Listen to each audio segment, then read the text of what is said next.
Ito na yung pinakahihintay nyong simple aquascape. Hi guys, Vince here and welcome back to Drip. So dito ngayon sa ating rack, meron tayong gagawing mini project lang dito sa 5 tanks na to. Kasama pa rin natin syempre si Jiro. Ayan ang ating bagong stuff dito sa Drip.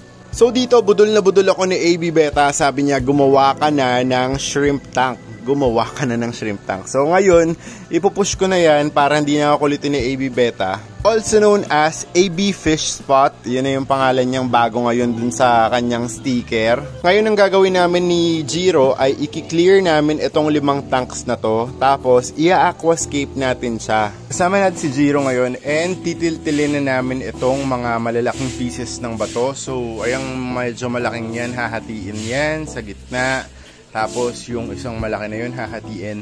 After that ay ipa-power wash namin yung mga bato para matanggal yung mga lupa-lupa dito. Nakat na namin into smaller pieces and ngayon ay ipa-power wash na ni Jiro yung mga bato para matanggal yung mga debris, para malinis na malinis talaga yung mga serious stones natin. So ngayon babanlawan na namin yung binili naming black sand dito sa ating planggana. Ito yung ita-top off natin dun sa aqua soil. Pareho silang black para hindi masira yung aesthetic ng ating rack dun sa loob ng Drip by Vinci. Tinatanggal lang namin yung lupa-lupa nung ating black sand kasi sobrang dumi talaga niya. Pag ito nirekta natin ilagay dun sa ating tank, nako, wala tayong makikita.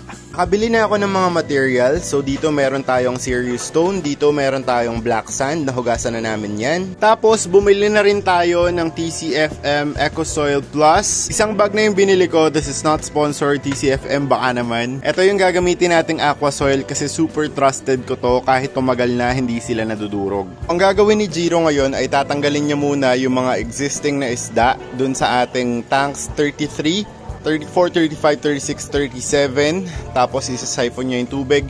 Ito total reset natin yan. Kakaskasin natin para malinis na malinis talaga sila lahat. You guys know, sa bawat aquascape na ginagawa ko, naglalagay ako ng black foam dun sa lugar kung saan ko pinapatong yung mabibigat na batong ginagamit ko for my aquascape. Now, nagcut ako ng 5 pieces ng black foam. Ilalagay natin to starting from the back of the 5-gallon tank para hindi dedirekta dun sa ating 5-gallon tank yung ating mga serious stones.